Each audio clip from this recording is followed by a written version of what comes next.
Good afternoon, ladies and gentlemen. I am Kalpana Singhal, Editor-in-Chief Tech Plus Media and CXO TV, and your host for today's webinar. It's heartening to see you all together and appreciate taking time out for this webinar.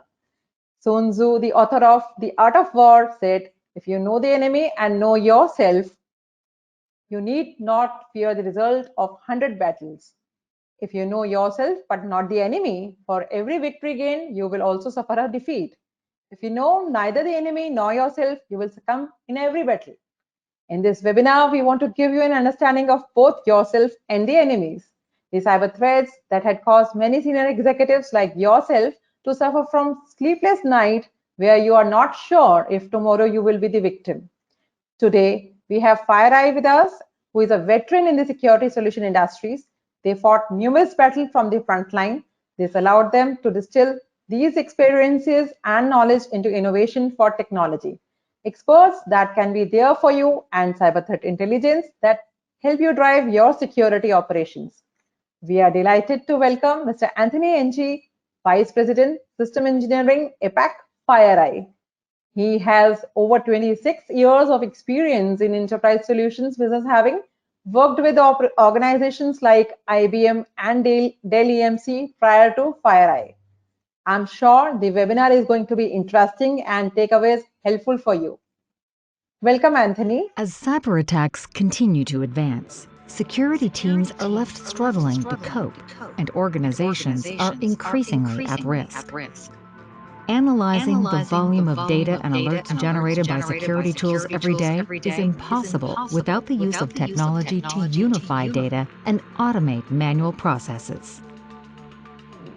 FireEye XDR is an extended detection and response solution that integrates endpoint, network, cloud, email, and third-party security solutions on a single unified platform, simplifying and accelerating security operations, giving teams a clear picture of what is occurring in their environment. Reduce organizational risk by prioritizing prevention, detection, investigation, and accelerated response to threats. Improve analyst and SOC efficiency by correlating disparate events into actionable investigations and reducing false positives. Apply best practices and FireEye expertise to automatically resolve incidents using playbooks that are updated on a daily basis to reflect the changing global threat landscape. Simplify threat detection, investigation, and accelerate your response to attacks with FireEye XDR. Good afternoon, everyone. Good afternoon. I'm sure you can hear me. And today, I would like to take the next 25, 30, maybe even 35 minutes to talk through today's topic of the art of war, a cybersecurity twist to the whole story. I hope you like stories and you like a little bit more interaction, because that's what we're going to do. When you look at this topic that we are doing, it is actually part of a 4-part series that we plan to roll out in the next 12 months. The first part is this a cybersecurity twist, the overview and introduction to help anyone or everyone who's interested to understand cybersecurity, the threat landscape better. The second part in January 2022, we plan to talk about more the anatomy of a hacker, what they do, how they do it, case studies. And sometime in April, we talk about the people process tool, which is on the blue team or the defender. What are some of the best practices? And last but not least, in July next year, we plan to do a panel that involves some of the hot topics between, like this year, 2020, 21, 22. There are a lot of hot topics that people are interested in, right? And as a partner, we want to be able to bring this to you over the next months, that can help you, take that into your planning and your strategy planning and so on.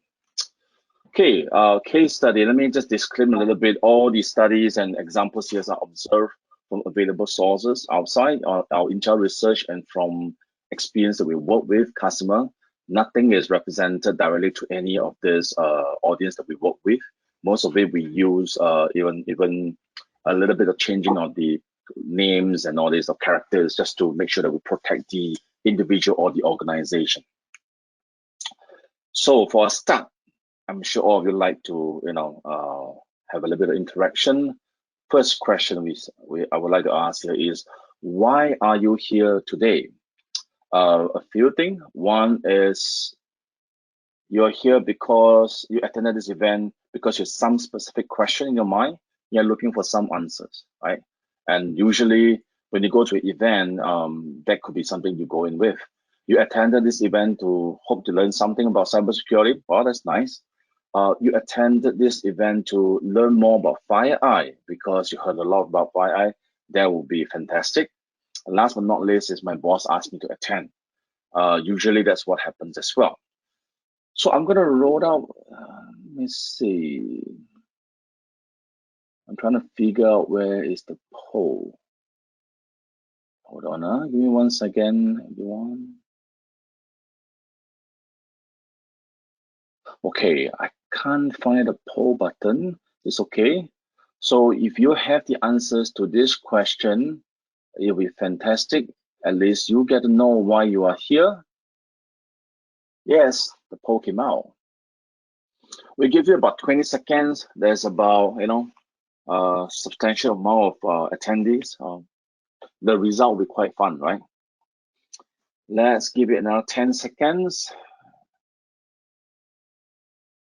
Okay, 3, 2, 1.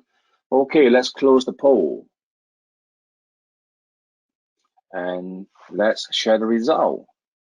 Okay, interesting. 50% of you wants to learn more about cybersecurity, and the other 50 about FireEye.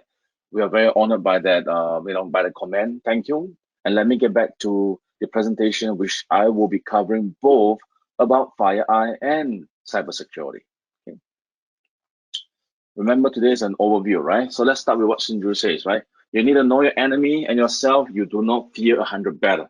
If you know yourself but not the enemy, you may suffer some defeat. And last but not least is, if you know neither your enemy nor yourself, you will succumb in every battle. I think this is an important reminder that what we deal with every day is not something like a IT problem, right? It is something we gotta really, take it into control and rein so that we are able to survive the eventual impact of any cyber attacks. Okay, the cyber threat landscape. What do we need to know? This is interesting because what I'm doing here is showing you all the way back in 2015, Bangladesh has a cyber army, and this is not a real cyber army, don't get me wrong. This is a hacktivist group, right? And if you're interested in what is an activist group and all this, in the next session, next installation in January 2022, I will explain to you what are the different motivations of different cyber hackers. But this was hacktivist group, and all it does is go do face defacement, and since 2014 it hasn't really been very active anymore. But there are many times that these threat actors do surface back, and in a different name. Okay, 2016. Let's look at this. APD16, APD14 is a China Nexus cyber espionage actors, deals with data theft, focus on military, maritime equipment operations and policy. You can see that nation states is prevalent since early days, even 10 years ago, right? This is just the recent times intel based on FireEye's research. And, I'm just sharing with you so that you know what all this are happening, even behind your backyard without you knowing. Let's look at 2019, closer to the recent time. We look at Russian-speaking actors selling data for the Bangladesh bank and so on and so forth. Actors focusing on ATM, targeting operations on device, deploying limited physical security countermeasures. And you can see that, it's across Europe, Latin America, US, Thailand, Bangladesh, and India in recent years. And you see real cases of how ATM machine was compromised and money was stolen. Right. Of course, in October 2020, we see the English-speaking actor sharing, trying to sell data of Bangladesh University, right? RAID is a very popular forum in the dark web where a lot of hackers and people who wants to take a risk at the age, visits, right? And this is 2021.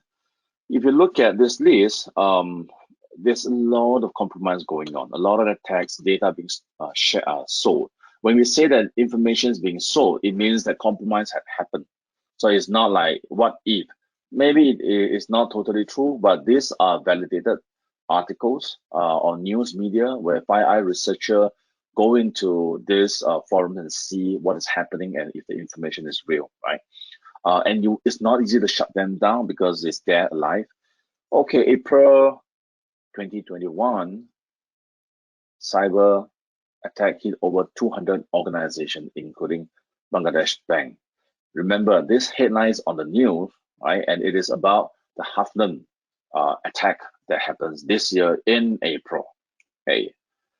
So if you look at it, data breaches and hacks is getting more bigger by the day, and it's not something you and I can change, right? It is happening. And you see Facebook, 500 million data users information being stolen. Microsoft, Facebook twice over, Capital One, Pakistan mobile operator. There's very few people who are excused from the situation. Across the world in the last 10 months, and I think this as is closer to home, is you see SolarWind in December of 2020, where FireEye was announced that our red teaming tool was stolen, and we uncovered the highly sophisticated nation-state attack against SolarWind, where malicious code was embedded in the patching of the system, and subsequently caused more than 18,000 organizations at risk, right? And of course, you see Echelon coming after that. Microsoft, even starting in December and March again, Dairy Farm, Acer, Qualys. Some of them are new stuff. Some of them are the same stuff, meaning that they were a direct victim because of the Echelon's vulnerability in their application or software. Power Secure VPN solution. I put here Guangda Diannao, which is a company, a OEM manufacturer, contract manufacturer for Apple. And in this case, stolen Apple's design and forced them to pay, if not Apple to pay, to foot the bill. And I believe it was 50 million, if I'm not wrong. And JBS, this is one company that paid the highest ransomware, up to 11 million paid to the attacker, right? AXA Insurance, right? They got it. Colonial Pipeline, this is a national level organization that deals with all the oil that's shipping around in the West Coast, if I'm not wrong. And the fact that the attack happens actually touches the edge of what the government would accept, which result in a counter attack to the hackers. And they recovered 2.2 million of the 4.4 million ransom that was paid, right? Of course, subsequently in July, we heard about Kaseya, which everybody talk about zero-day vulnerability attacks, the supply chain attack. Everybody worries about all this. Morgan Stanley, Accenture only just last month, right? Think about it. Every one of this company never had to worry about it. They were doing the right thing. Let me reiterate that even companies like SolarWind, they are victims. They are not the source of negligence. The attackers are persistent, right? So let's know who our enemies are, and let's look at some of the attribution. If we look at all the attacks, and I show it here, the threat actors are, the nature of their role. Some are nation state, like in SolarWind, in FireEye, in Microsoft. Some are cyber criminals who leverage all this vulnerability to conduct attacks. Motivation varies with the threat actors.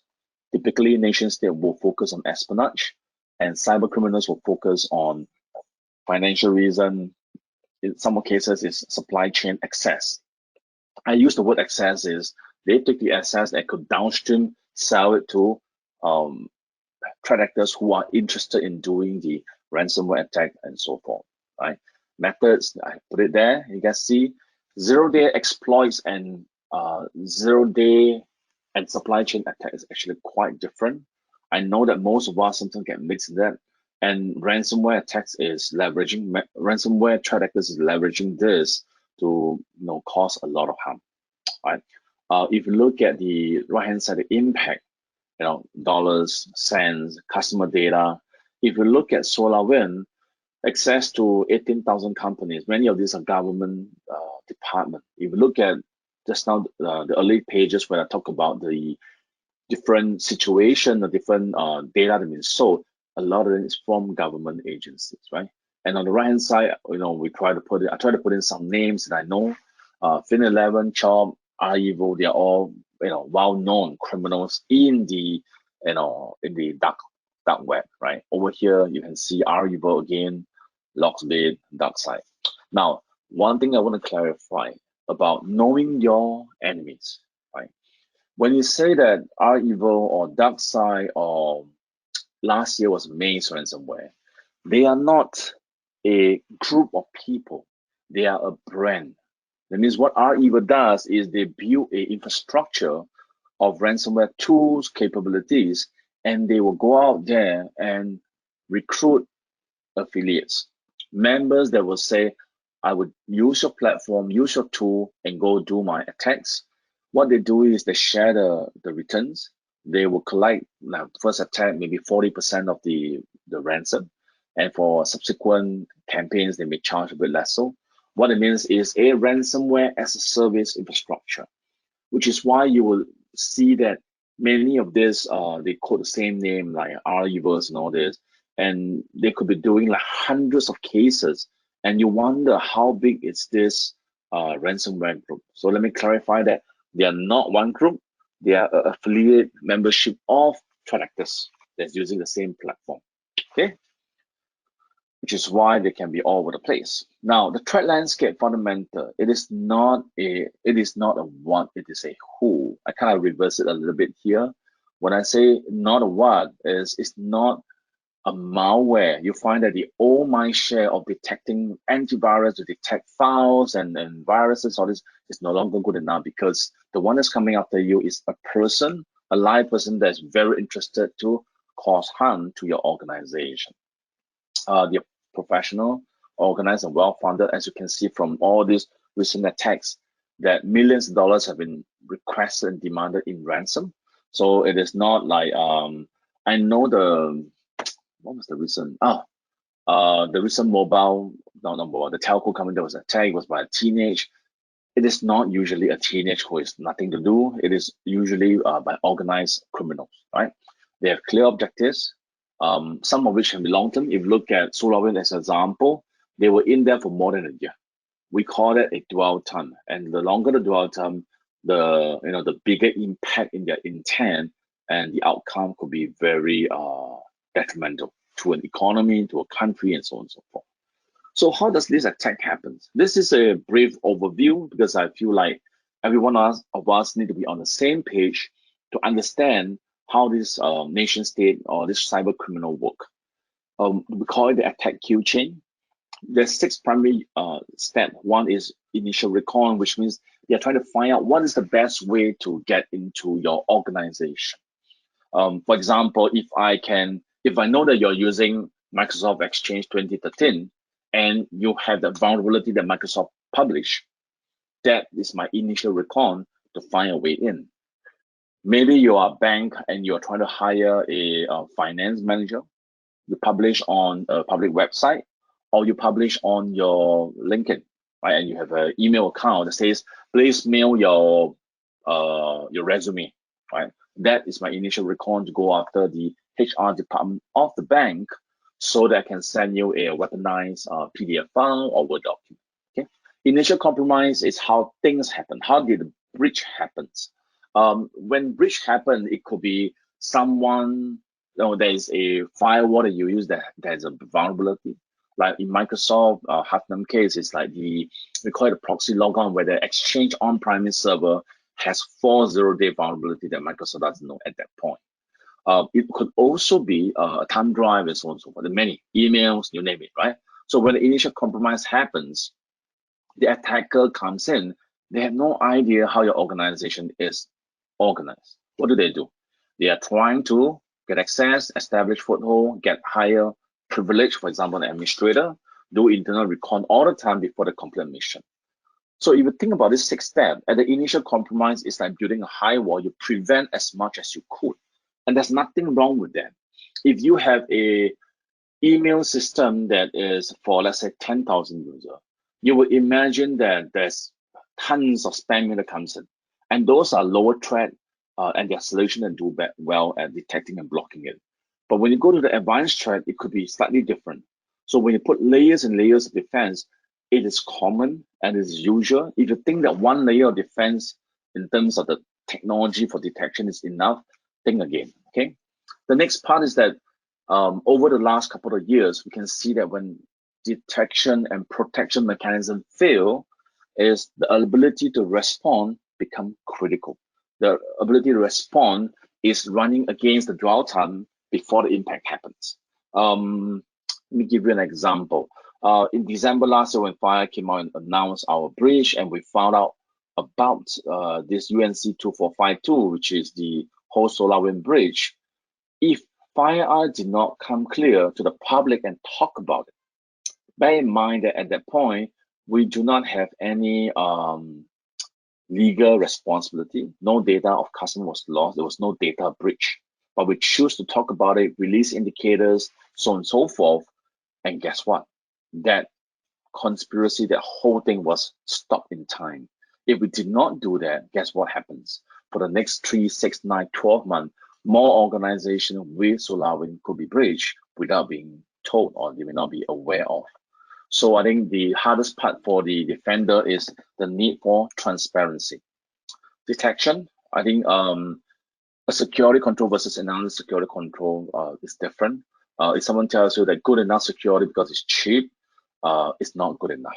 If you can't detect and see the attacker, how are you going to defend? I keep using the SolarWinds as an example, is because we could detect them. That's why we know they're in the environment. If we could not, then we are as blind as bats. Okay, we talk about a malware problem and a human attacker problem. So I think there's no surprises. With that, I think our quick summary is threat is going to happen more. Nation statewide for espionage, you look at cybercrime with ransomware, you look at they use the same attack queue chain, but they use different tools, different mechanism, they evolve the methodology. And the outcome and impact is quite scary, and you should take note of that. Next, I'm going to spend the next 5 minutes just introducing FireEye. We've been on the front line doing response to investigation for many years, right? And I would like to share with you why FireEye would be able to help you and make a difference for you. Okay, let me see.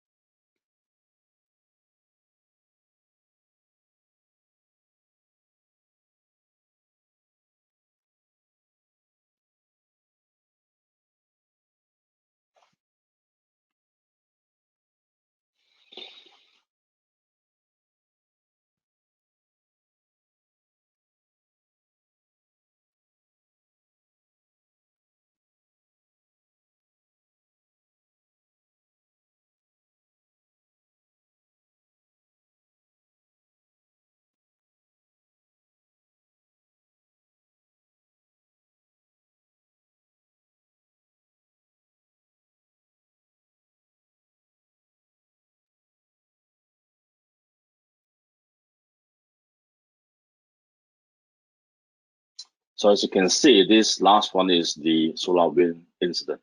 Fire has customers across all verticals, 9,000 over customers. The biggest advantage we had is a lot of the major breaches, we respond to them and we get access to the first-hand information on how this attacker do their work. And that allows us to be in a better position to support you. We're able to build better product as well. And that is what we call the innovation cycle.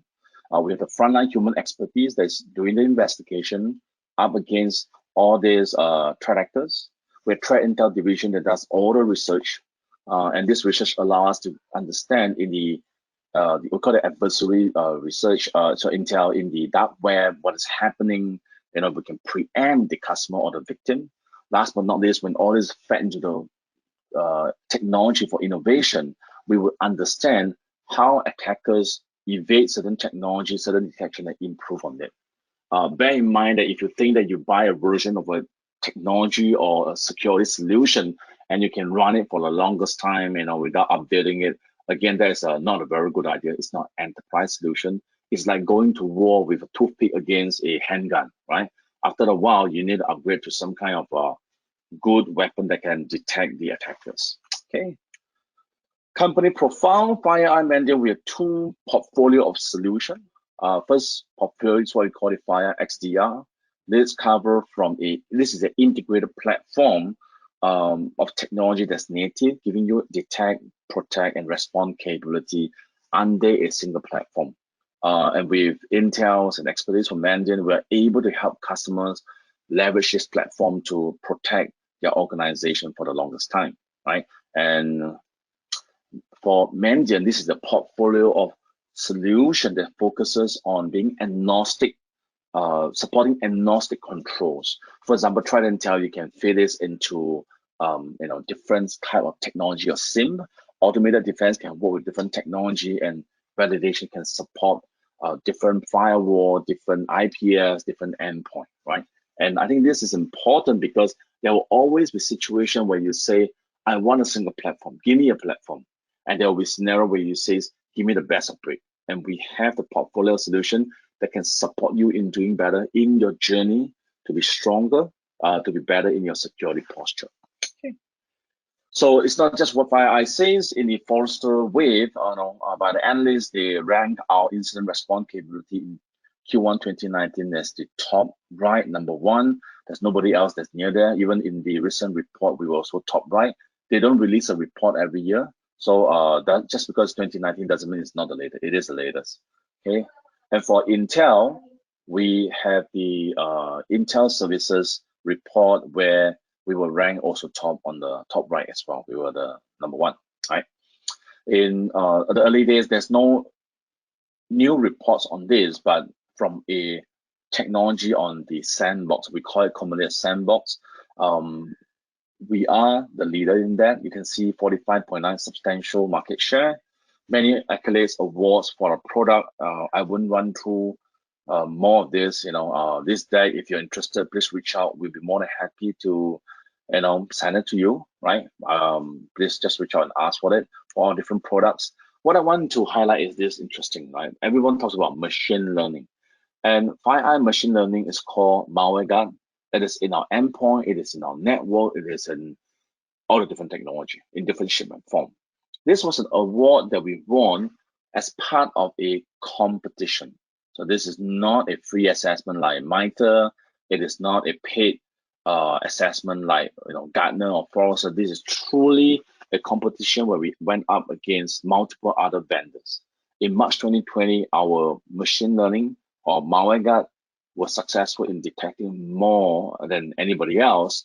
And the organized competition by NAVWAR. NAVWAR is the Navy CI4 or the Cyber Command, and they run this competition to look at different vendors and give acknowledgement to their solution. And the new nice part is we won number one, or the first prize, and there were 100,000 in prize money. Not only that, in the same year, in December, we won the network security machine learning AI competition organized by the same organizer. Do bear in mind when I mention this too is that the second award is harder for the organizer to give to us because they prefer not to give the same like a winning award to the same vendor twice in a year. So we had a lot of scrutiny, and in the end we got number one, $500,000 prize money, good validation that the technology is worth the dollars. Okay, a few more slides just to give you a bit of highlight. If you look at that, we have a complete platform native of all the vectors that you need, network, email, endpoint. The capabilities here that I highlight is about what it takes to detect different kind of attack methodology, the tactics, and the tools. Like, for example, we call it APT protection, web shell protection, forensics. They're all part and parcel of what it takes to detect and protect your organization. In callbacks, for example, I have a government agency that put in place a single box from FireEye technology for network, and every month it would detect 2 million callbacks and block and protect the audience or the enterprise, right? If you think about it, every callback is an attacker successful at connecting back to their command and control infrastructure. Being able to detect and protect is 2 million a month is quite impressive. Because of all this capability in our technology and the people expertise, we were able to detect and unfold the the whole UNC 2452 or the whole SolarWinds, we call it Sunburst campaign. Okay, and I highlight that again because I think it's important to realize that when you work with a partner for cybersecurity, they must have credential. It's not academic; it is something that's proven in the background. So next part, I'm gonna point out again is story time. I think you need time to understand what happened in every incident. In a lot of these incidents that happen, even the victims themselves may not know what happened. Even the downstream impacted organization may never find out what really happened. The only party that knows it well is the attacker, the hacker, and they're not going to tell you what happened, except in recent time, they will go to a online media company to publish stolen IP, and documents and design to extort the victims of ransomware to pay the ransom money that they demand for. Okay, this attacker we call it Hafnium, and they attacked Bangladesh in April 02. In a headline on Dhaka Tribune, it says cyber attacks hit over 200 Bangladesh organizations. Right, the hacker group named by Microsoft is Hafnium. They launched a big attack. The CERT was talking about it. It was interesting that it says we were just trying to see global attacks, but then through research we found that it has also attacked us. So in the world of cybersecurity, there's no bystander. Right? There's no boundary because there's no physical jurisdiction of rights. They will come after you because you are in the way. You're trying to see global attacks. Sorry, you are also one of the potential victims. Okay. Now let's look at the next few slides. Let's turn back the clock and see what happens. In March 2nd, I believe, Microsoft announced that they had multiple zero-day exploits. What do you mean by multiple zero-day exploits? First, you start with multiple zero-day vulnerability. It means that there is a vulnerability in the software that the vendor that created software is not aware of. Zero-day means nobody knows, right? And the worst thing is, but if you have zero-day vulnerability, there's nothing wrong. There's a risk, but it's not life and death. It's not threatening. What is worse is when someone knew about it before anybody can do something about it. For example, there's a zero-day vulnerability in a software that you are aware of, but the vendor doesn't know. Now, nobody else knows, and you as a hacker knows about it. What are you going to do? You're going to ask yourself, what's in for me? What can I do to exploit and benefit from this? That's called zero-day exploits. And in the dark web, a lot of people do the zero-day exploit and share it. So once someone successfully do the exploit, half the dark web knows about how to do that. Okay, so when Microsoft announced it, is saying that they can enable access to email accounts without authentication and this is pretty scary, right? So let me look at 2nd of March onwards. How bad is it? In the same day, Velocity President Stephen Adler, he says that it's so bad that you don't need special knowledge to use this exploit. You want to break in and read all their emails. I know it sounds very scary, but he didn't do that, obviously. But it is what happens, right? Sorry, let me see. And then on the same day, on the 3rd of March, FireEye's Mandiant Threat Intel ranked the vulnerability to be critical and other 3 as medium. Let me clarify this. Every year, vulnerability is released. There's a standard. There's a public website that keeps tracks of this. Vulnerability can be identified by researcher. It can be identified by vendor themselves and so on and so forth. It can be identified in the wild where someone was doing some pen test and found it and nobody else knows. Usually, they will talk about the impact of this vulnerability. What FireEye does is take a step further and say that unless this vulnerability had been exploited, we shouldn't call it critical. Why is that so? The high level of severity defined by the vulnerability database is A lot of them, hundreds and thousands in a year. Most IT struggle to patch or have enough patch window for all these systems. And if everyone is critical, what would they do? And the challenges that they face, people do know. So what we do is we identify, test it, and see that when there's no exploit and there's no bad guys who's using it, we classify it lower than necessary so that you can prioritize what is important for your organization. Okay, and I'll give you one classic example. I think that was like 2 or 3 years ago. There was this vulnerability, or there was this bug on the microprocessor, right? And at that time, there was a lot of big news about, hey, this thing, all the machines cannot be fixed. You got to write code. You got to slow down the CPU by 60% so that you can overcome it. But that is like a hard requirement that you can't change the CPU. They can't fix it. Whereas in the same week, a vulnerability for a switch of a famous branded, vendor was released, and it was allowing remote access with very minimum access right, or with minimum authority, and that could cause havoc because you can take over the network from outside the organization, right, by the bad guys, of course. So nobody pay attention to the second vulnerability because it was not published as much as the first one, right? It's okay. Fire detection, we were able to detect all this in the same day. Indicators, cluster distribution, detection capability across different technology. We were able to detect and protect our customer within less than 2 days, right?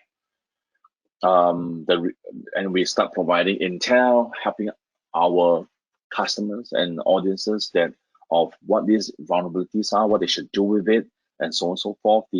How to apply and operationalize all this risk mitigation effort.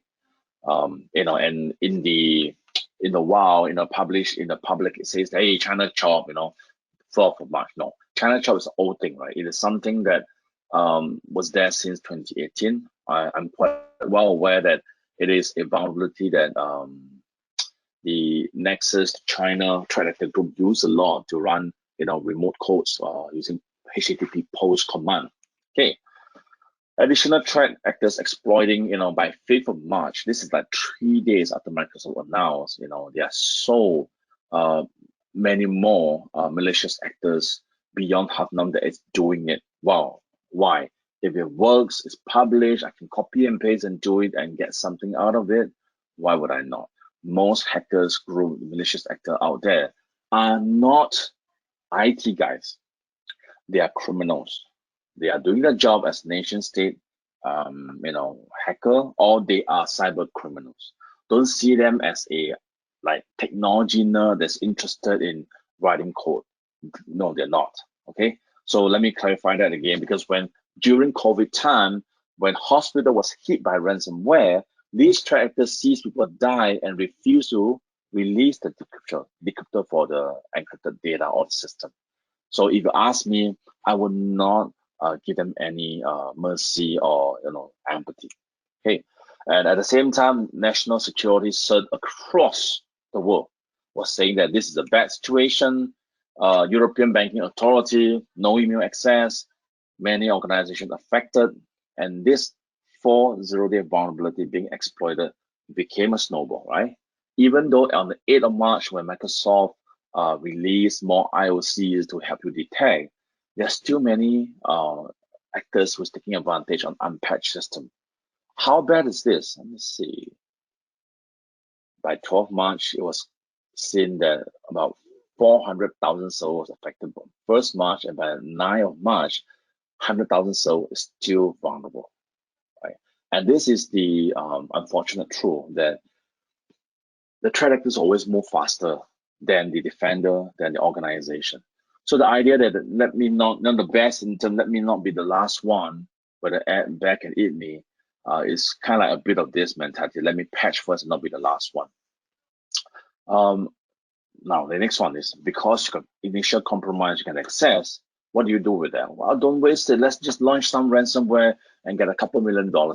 That's what a threat did as well. So the access is through a zero-day exploit on Microsoft Exchange.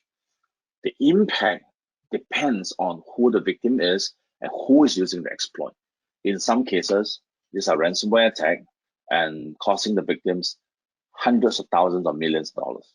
Bear in mind that the victims will only disclose when they need to under the law that they are, that they are complied to, and very few victims will tell you the whole story of what happened. Okay. By 14th of March, the biggest question is how did the exploit or the vulnerability lead to a community of bad guys or hackers before the world knows and had a chance to mitigate the risk. So it's interesting here that the strong side exploit was being leaked and who leaked it, right? So I'm not going to make any judgment here. I think at the end of the day, there are many organizations trying to go back and find a root cause. But when you are a victim of any cyber attack, especially advanced one, you don't want to go back and do post-mortem and say whose fault and what happened, right? Let's go deal with the real stuff. So take away a few slides. I think you saw the threat landscape. You look at the emerging and the evolution of threat actors. You look at Hafnam as a case study of how, a simple, not simple, but a vulnerability in software could affect many organizations right downstream. First of all, breaches are inevitable. The reality is Microsoft did a lot of work around security to protect their software. None of these vendors or victims wanted to be vulnerable to breaches and to the attackers. But attackers is working hard, right? So breaches are inevitable. When something goes wrong, what would you do? Attackers are always evolving. There's no end state in security. If you've been asked why are you spending so much, why are you asking for more budget, the reality is they change the method, they are more advanced, and if you don't upkeep your ability to respond and deal with the attacker, then the company needs to accept the fact that the risk goes on or increases over the years. We know that the adversaries grow human, not malware, which means they will come, they will go. Behind the scene, they will grow up and they'll grow older, and they will, have bigger and bigger organization. If you look at IEVA, for example, most of them are from the Eastern Europe regions, the CIS place. You look at the recent ones, the Hafnam was the nexus to China. You look at the central bank attack a few years ago was from APT 38, which is North Korea, nexus to North Korea. They all have their reasons, but the victims are just crying, right? That your data is more important than you think. Sometimes, for example, when Guangda was attacked, they were a contract manufacturer for APAC, and the attacker did not steal their information. They steal their customers' data, the design of the new Apple MacBook and all this. Now, Guangda is held ransom by that. We do not know whether they pay the ransom, but after a while, when it's declared, it go kind of like settle down and quiet down. But there's a lot of undercurrent around that. So, I would like to, I like this picture a lot. I thought it would be fun at the end of the day to give you a bit of suggestion. I'm sure most of you on the call could be here with a bit of, to learn something about cybersecurity and about FireEye. I share with you all the things that we've done, the ability in our technology. First of all, first suggestion, you have to assume that you're breached. Because if you assume that you're breached, you're trying to find the evil in your environment that you may have ignored or you may not be aware of. You need better detection, better technology, better response, which comes down to the second one. You need to make sure your detection, protection, and incident response capabilities is improving. If I'm using a firewall from 1955 or 1980, 1955, that's no firewall, 1980, right? This is time to change. If I use an endpoint that is purchased in 2010, for example, there may be a chance that you need to upgrade it. If my guys haven't gone for proper training on how to respond to an incident, if my security strategy haven't been updated for a while, maybe you should consider doing that. Fundamental best practices. What is fundamental best practices? In all of this incident where the victims or the investigating parties share the information, whether it's FireEye for the SolarWinds situation or Microsoft for the Hafnam situation, There are always published paper on what's the learning experience, what needs to be done. Let me reiterate here that you need to have someone in your organization that knows this stuff. For example, Active Directory. There's a lot of bridges that is related to Active Directory badly configured, right? Poor configuration. If you're going to the cloud, there are a lot of Capital One's example of an incident that's due to a bad configuration on the cloud, data was stolen and so on and so forth. So someone need to look at the best practice and figure out how to implement and validate that the implementation is working well. Okay. Build clearly define levels of response capability, enable them to tool. When I say response capabilities, is you will have different level of analysis and capabilities. Do not assume that your IT guy that's doing the network and infrastructure can double as analyst. Security analyst is a full-time job, and most of the time they are overworked. Okay, so bear in mind that and give them, define where they are at, give them the training skill set, and give them the right tools. If you have a bank that is running over 50, 100 branches, and you ask the security guy to do forensic of a endpoint in a branch that's 300 kilometers away, it's not realistic. You're better off installing an EDR on all your endpoint and give him access so that he can do a remote forensic work on all those machines that he needs to do. So there's an example.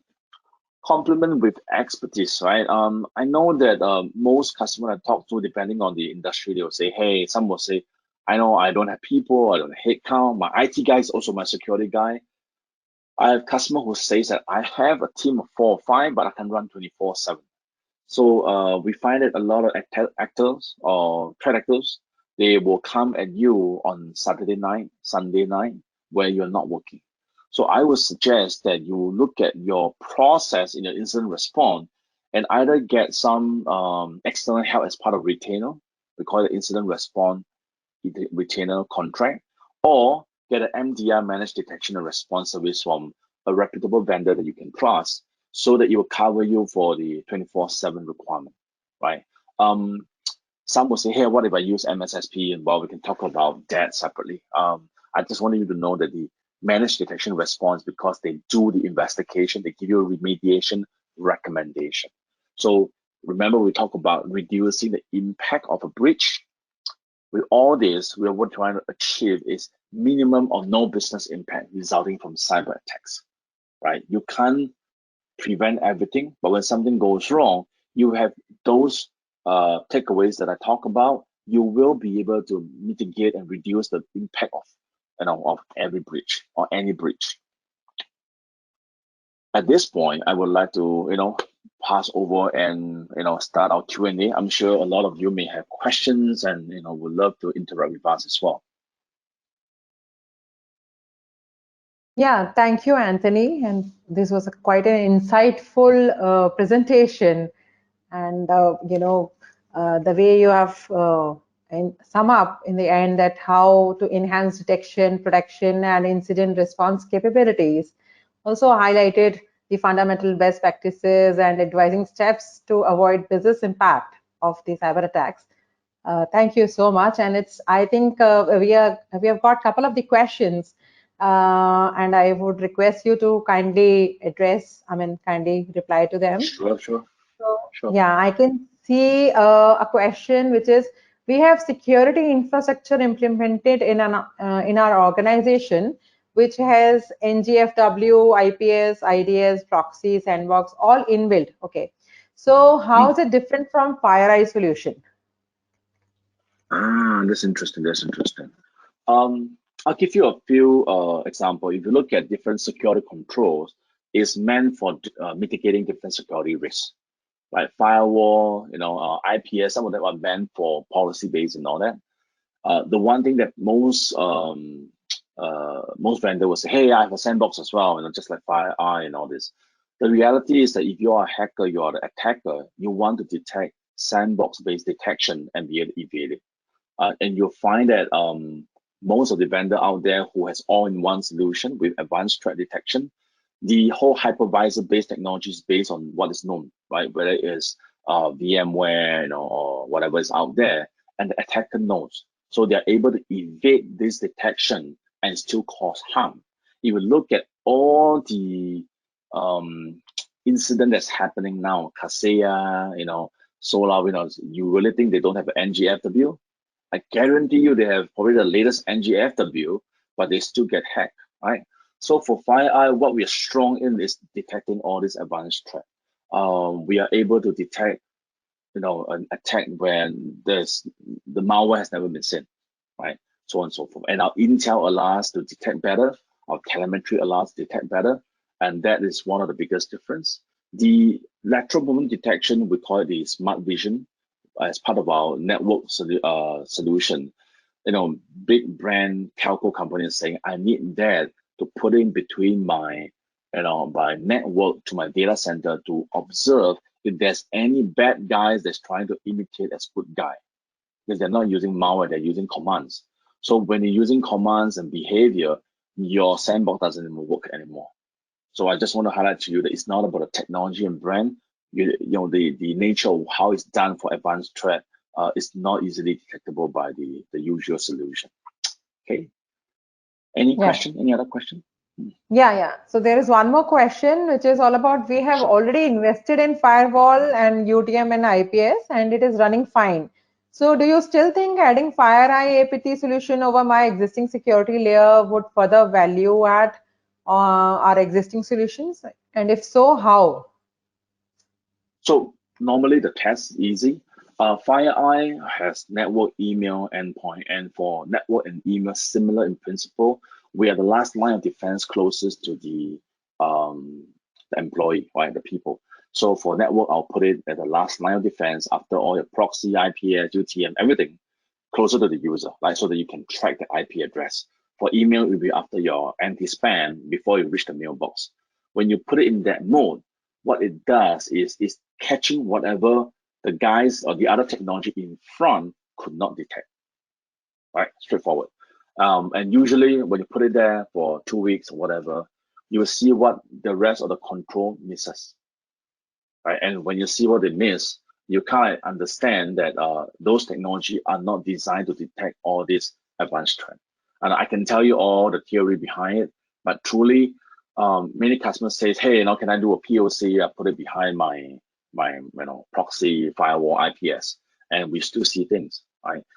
If you are in an industry that is, let's say financial services or even government, all this, you need to know who are your threat actors, right? I mean, if I'm a mom and pop shop selling, retail, selling some stuff, point of sale system, and I only have cash in the drawer, and everything else is kind of safe, maybe it's not as bad. But if you think about proper large enterprise, and you could be one of those organizations, I would say that don't take for granted. Do a test.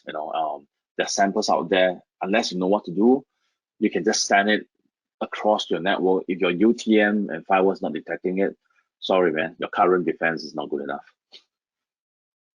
Yeah.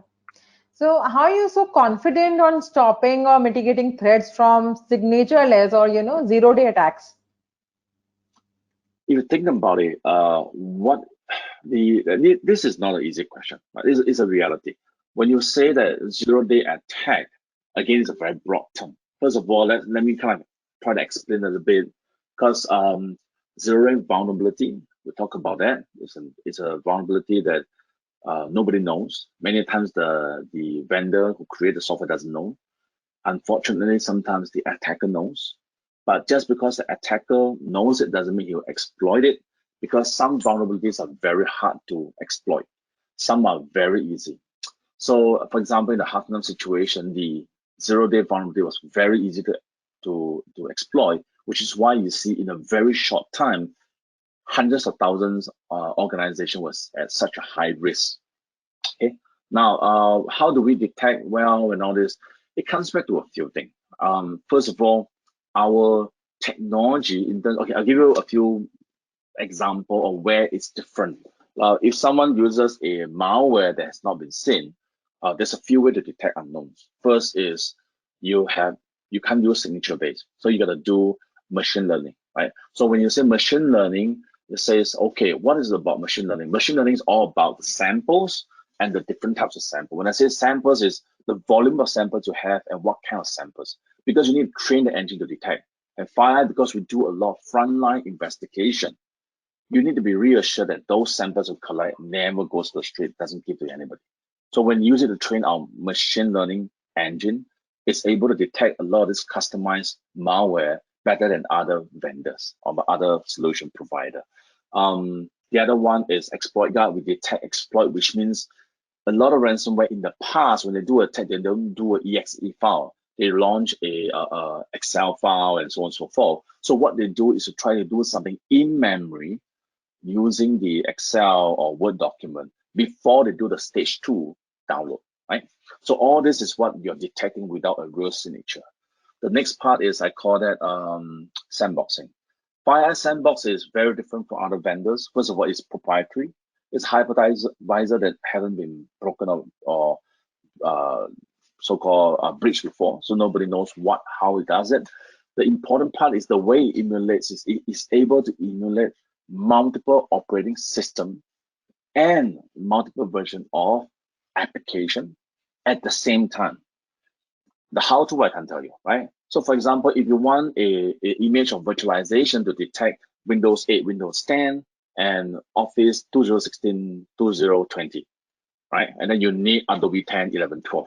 You take that 7 thing and you try to create a permutation. Technically, you need quite a lot of golden image. And in many cases, the vendor says you have to maintain the golden image. So what ends up happening is you probably can do only 2 or 3, depending on what is pervasive in your organization. And when you say 2 or 3, even you had 3, right? If anything that comes through the firewall and all this, you need to run 3, all these virtual image to detect if that thing is bad and it's not covering your whole organization. For FireEye, we run a single instance of the virtualization technology with all this and emulates everything. We can support Windows, we support Macintosh, we support the Mac OS and Linux, right? So when you look at that capability, which is of course patented, it allows us to detect a lot more unknown than others. That frontline intel investigation, all this allow us to do a better job at that. I just want to reassure you that nobody would dare say that they can detect all the 0 days number. But if there's one vendor that say that we do a better job at that, I think FireEye is the company. If we look at SolarWinds, we detected it using our technology. It's actually that machine learning in the endpoint. If we did not detect it until today, there'll be a lot more organization that suffer impact from that breach. This is Muhammad Ibnul Hassan. I'm from I'm from iValue, Bangladesh. I'm working for the FireEye technologies. So I've joined recently. So my question was already discussed. Like my question was a lot of NGFW in the Gartner leaders. They have also the sandboxing capabilities and stuffs like that. So how is that different from FireEye, and how is FireEye better in this region? Yeah. So I think I explained to you just now, right? And that subtle difference in technology, in patents that we do.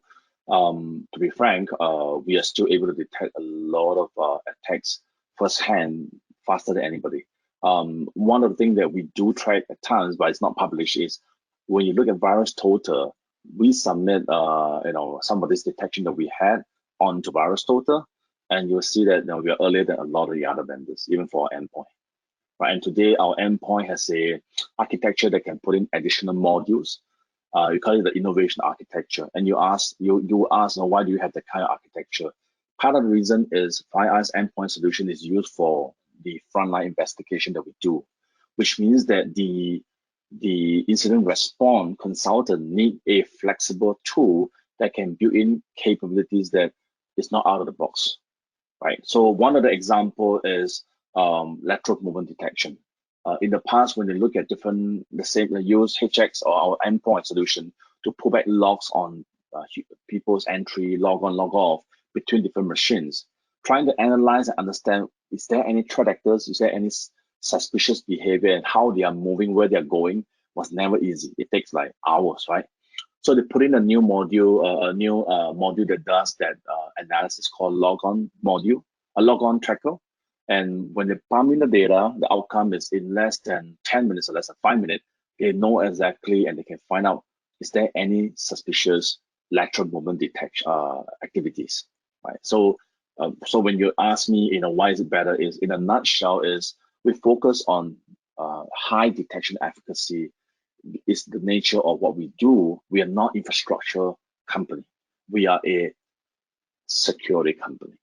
We are not a company that builds security product. We are a security company because what we do is based on all this experience and innovation for us to be more effective in detecting and responding to all these threats. Thanks, Anthony. Then this was an engaging and thought-provoking session. I firmly believe that the audience would have liked the real-life examples and similarities with what strategies we need to take to boost our cybersecurity posture. I deeply appreciate your patience and time to join us in this very interesting session. But before we leave, we would request you all to download the handouts available on the platform, which will provide you with loads of information on the security solutions and how FireEye can help you address your security challenges. Also, don't miss out on filling the survey form as the session ends. With this, please accept our gratitude for all of you. Thank you. Stay safe and take care. For more updates from CXO TV, please like and subscribe to our channel.